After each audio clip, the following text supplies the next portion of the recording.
तो next question आपको screen पर दिख रहा है। तो आपका एक पॉइंट ए है और आपका एक पॉइंट बी है और आपका एक पॉइंट सी है। अब इन्होंने क्या बोला है कि हमें ये नहीं पता कि कौन दोनों पॉइंट्स के बीच में आपका तीसरा पॉइंट आया है, हमें ये इससे पता लगेगा। क्वेश्चन समझ में आ रहा है? 3 पॉइंट्स गिवन है बेसिकली, दो के पॉइंट्स दे रखे हैं, मतलब कि दो पॉइंट्स के आपको कोऑर्डिनेट दे रखे हैं।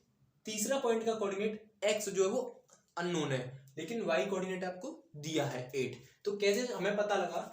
तो देखो, सपोज करो आपके पास एक पॉइंट है और एक पॉइंट इधर और एक पॉइंट इधर है, ये 3 पॉइंट्स होंगे।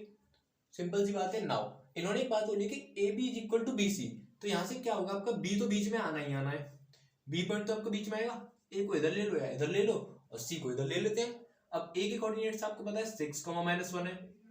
नाउ बी के कोऑर्डिनेट्स आपको 1, 3 पता है और आपके सी के कोऑर्डिनेट्स x, 8 है। अब उसने ये बोला है कि find the value of x if A B is equal to B C. तो जब A B is equal to B C बोल दिया, मतलब कि ये जो रेशियो है m/n ना होकर क्या होगा, 1:1। और आपको पता है यदि मुझे इस पॉइंट का मुझे x कोऑर्डिनेट निकालना होता है तो क्या फॉर्मूला होता है, m×x2 मतलब x×1 प्लस 1 मतलब n×x1 दैट इज 6 अपॉन 1 + 1 2। तो x + 6 इज इक्वल टू 2, तो x इज इक्वल टू -4। आपसे फाइंड x पूछा था, तो सिंपल, बहुत ही सिंपल क्वेश्चन है। फॉर्मूले याद होने चाहिए, कॉन्सेप्ट पता होना चाहिए। कुछ नहीं किया, 3 पॉइंट्स दे रखे थे। अब हमें इससे ये पता लगा कि कौन सा पॉइंट 2 पॉइंट के बीच में आ रहा है। तो आपको पता है b कॉमन है, मतलब कि b आपका बीच में आ रहा होगा। उसने बोला है कि A B is equal to B C है, तो रेशियो m/n ना होकर 1:1 होगा। फॉर्मूला वही लगेगा कि m का मल्टीप्लाई इधर होता है और इस वाले n का मल्टीप्लाई इसके साथ होता है, अपॉन में m + n आता है, तो आपका x कोऑर्डिनेट मिल जाता है। सिंपली ऐसे 3 के लिए हम क्या करेंगे, इस m का मल्टीप्लाई 8 के साथ करेंगे और इस n का मल्टीप्लाई -1 के साथ करेंगे। इन दोनों को जोड़ देंगे तो आपको y कोऑर्डिनेट मिल जाएगा। हमें वहां पर जरूरत नहीं थी, हमें सिंपली x निकालना था, हमने निकाल लिया। नोट कर लो, फिर तीसरा क्वेश्चन देखते हैं। नोट कर लो। तो नेक्स्ट क्वेश्चन आपको आपकी स्क्रीन पर दिख रहा होगा, screen in the sense board पर दिख रहा होगा। तो नेक्स्ट क्वेश्चन आपका बहुत ही इंपॉर्टेंट क्वेश्चन है आपकी लेवल पर। ये क्वेश्चन बहुत ही इंपॉर्टेंट है, थोड़ा सा लॉजिकल क्वेश्चन है। क्वेश्चन में क्या कह रहा है कि find the coordinate of points. एक पॉइंट नहीं है, कितने हैं, 2 हो सकते हैं, 3 हो सकते हैं, उसने बोला है पॉइंट्स। तो find the coordinate of points which trisect the line segment joining these points. मतलब कि ये आपके 2 पॉइंट्स हैं, ये आपके 2 पॉइंट्स हैं। यहां से सॉल्यूशन स्टार्ट करते हैं हम। आपका एक पॉइंट क्या है, आपका 1, -2 है, एंड दूसरा पॉइंट कितना है आपका, -3, 4 है। इन दोनों को एक लाइन सेगमेंट है जो कि ज्वाइन कर रही है। एक लाइन सेगमेंट इन दोनों पॉइंट्स को क्या कर रही है, ज्वाइन कर रही है। अब उसने बोला है कि इस लाइन सेगमेंट को क्या कर रहे हैं, ट्राइसेक्ट करना है। क्या करना है, ट्राइसेक्ट मतलब होता है इसको 3 इक्वल पार्ट्स में बांटना है। कितने में, 3 इक्वल पार्ट्स में। ट्राई मतलब 3, सेक्ट मतलब इनको काटो इक्वल पार्ट्स में। तो एक पार्ट और इधर एक पार्ट, तो ये काटा इस तरीके से कि ये आपका एक पॉइंट है, ये भी आपका एक पॉइंट है, तो इसको मान लेते हैं सी, इसको मान लेते हैं डी। अब तीनों इक्वल पार्ट्स हैं, तो ये भी आपका 1 होगा, ये भी आपका 1 होगा और ये भी आपका 1 होगा। अब इन दोनों पॉइंट्स के आपको क्या निकालने हैं, कोऑर्डिनेट्स निकालने हैं। तो देखते हैं, जब इसके कोऑर्डिनेट्स की हम बात करेंगे, सी के कोऑर्डिनेट्स की, तो क्या होंगे। देखो, सी के कोऑर्डिनेट्स की जब बात करेंगे तो एकदम डी को भूल जाएंगे। तो देखो 1 का मल्टीप्लाई -3 के साथ करेंगे, कितना हुआ, -3 प्लस डी को भूल चुके हैं। ये रेशियो अब कितना हो जाएगा, सी बी कितना हो जाएगा आपका, 1 + 1 कितना हो गया, 2। 2 का मल्टीप्लाई 1 के साथ करेंगे तो कितना होगा, 2 × 1 2 अपॉन 2 + 1 आपका 3 हो जाएगा। हो गया कि नहीं, कॉमा। अब y कोऑर्डिनेट निकालना है ऐसे ही, तो 1 का मल्टीप्लाई 4 के साथ करेंगे तो 1 × 4 4 प्लस 2 का मल्टीप्लाई -2 के साथ करेंगे तो -4 अपॉन रेशियो वही आपका m + n कितना हो जाएगा, 3। तो कितना हो जाएगा ये, -1/3, 0। ये आपका सी का कोऑर्डिनेट आया। सिमिलरली आपको क्या करना है, जब मुझे डी के कोऑर्डिनेट्स की जरूरत होगी तो मैं क्या करूंगा, जब मुझे डी के कोऑर्डिनेट्स की जरूरत होगी तो मैं क्या करूंगा, सी को खत्म कर लूंगा।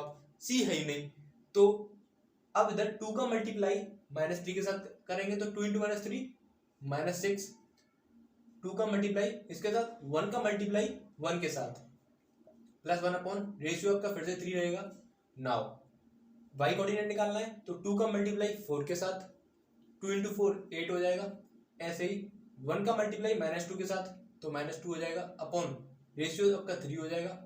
इसको सॉल्व कर लो तो माइनस का 5/3 आ जाएगा और ये आपका 8 - 2 6/3 2 आ जाएगा। तो find coordinates of points C and D। तो हमने C के कोऑर्डिनेट्स निकाल लिए, D के कोऑर्डिनेट्स निकाल लिए। कोई प्रॉब्लम आई? कोई प्रॉब्लम नहीं आई। कुछ नहीं करना, इस दोनों पॉइंट को जोड़ने वाली लाइन सेगमेंट को हमने ट्राइसेक्ट किया है, मतलब 3 इक्वल पार्ट में बांटा है। तो 2 पॉइंट की जरूरत होगी 3 इक्वल पार्ट में बांटने के लिए।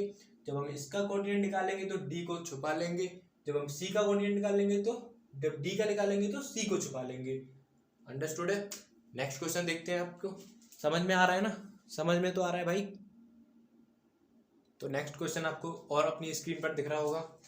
फिर से वही स्क्रीन यार गलती से निकल जाता है, बोर्ड पर दिख रहा होगा, है ना। तो ये आपका शायद तीसरा क्वेश्चन है ना। अब इसमें क्या है ना, इसमें थोड़ा सा क्वेश्चन को घुमा दिया गया है। 2 पॉइंट्स दे रखे हैं, उनको इस बारी एक लाइन ने क्या किया है, डिवाइड किया है। मतलब कि एक पॉइंट आपका ए दे रखा है जिसके कोऑर्डिनेट्स 1,2 हैं और एक आपका बी दे रखा है जिसके कोऑर्डिनेट्स 4,3 हैं। अब इस दोनों को जोड़ने वाली जो लाइन सेगमेंट है, इसको इस बारी एक दूसरी लाइन ने क्या किया है, डिवाइड किया है, जो कि क्या है 3x + 4y = 7। अब आपको पता है कि भाई ये जो लाइन है इसको बाइसेक्ट तो कर नहीं रही है, मतलब कि 1:1 में तो डिवाइड कर नहीं रही है। तो रेशियो क्या मानेंगे, आपको पता होगा रेशियो क्या मानते हैं, λ:1। λ:1 मानने को आप m:n भी मान सकते हो, लेकिन λ:1 आपको आसान रहता है। तो λ:1 हमने इसका रेशियो मान लिया। तो हम इस पॉइंट के कोऑर्डिनेट निकाल सकते हैं। भाई ये पॉइंट है, ये लाइन जो है इस लाइन सेगमेंट को इस पॉइंट पर इंटरसेक्ट कर रही होगी। तो ये क्या हो जाएगा, मान लेते हैं इसको P, Q मान लेते हैं। सपोज करो P, Q मान लिया। अब एक तरह से ये क्या बन गया, सेक्शन फॉर्मूला बन गया इंटरनल डिवीजन का। तो मुझे यदि P निकालना है तो P के लिए मैं क्या करूंगा, λ/4 करूंगा। तो 4λ + 1 × 1 करूंगा अपॉन λ+1 करूंगा।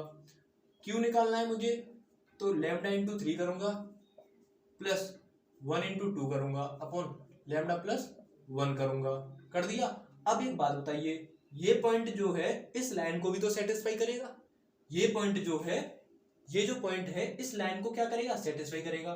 तो 4λ1 इसमें रखो जरा, 3 × 4λ+1 अपॉन λ+1 प्लस 4 × y कितना है देखना जरा, y इन द सेंस आपका Q, 3λ+2 अपॉन λ+1 = कितना है आपका 7। इसको जरा मैंने सॉल्व किया तो 3 चौके 12λ+3, 4 × 12λ+8, एलसीएम लिया λ+1, उसको उधर भेज दिया तो 7λ+7 हो गया आपका। नाउ 12 और 12 24λ, 24λ - 7λ = 8 और 3 11, 11 में से 7 गया तो -4 हो जाएगा। 24 में से 7 गया तो कितना हुआ, 17 और 7 24 होते हैं, -4। तो यहाँ से आप लैम्डा निकाल लेना, कितना आ गया, -4/17। क्योंकि रेशियो है तो रेशियो आपका नेगेटिव में नहीं रहता। तो λ:1 आपसे पूछा था रेशियो, तो यहाँ से λ:1 जो है कितना आया, 4:17। कितना आया, 4:17। क्वेश्चन समझ में आया। सिंपली क्या कहा था, इन दोनों पॉइंट को जोड़ने वाला जो लाइन सेगमेंट है इसको एक दूसरा लाइन जो है क्या कर रहा है, डिवाइड कर रहा है। लेकिन रेशियो हमको दिया नहीं है, वही हमसे पूछा है, तो हमने λ:1 रेशियो मान लिया।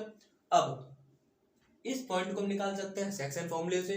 फिर इसको निकालने के बाद ये कुछ आएगा। अब ये पॉइंट इस लाइन को सेटिस्फाई करेगा तो हमने उसको इस लाइन में रख दिया। तो यहाँ से आपका लैम्डा की वैल्यू आ जाएगी, तो वही λ:1 आपका रेशियो हो जाएगा, कितना, 4:17। तो इतना समझ में आया। बाकी के हम और प्रैक्टिस ऐसे ही करते रहेंगे। तो आज की वीडियो में हम इतना ही भाई, बाकी मिलते हैं नेक्स्ट वीडियो में। अगर वीडियो अच्छा लगा हो तो फिर से वही आपको लाइक करना है, चैनल को सब्सक्राइब करना है। तो बाकी तब तक के लिए टाटा बाय बाय, मिलते हैं नेक्स्ट वीडियो में।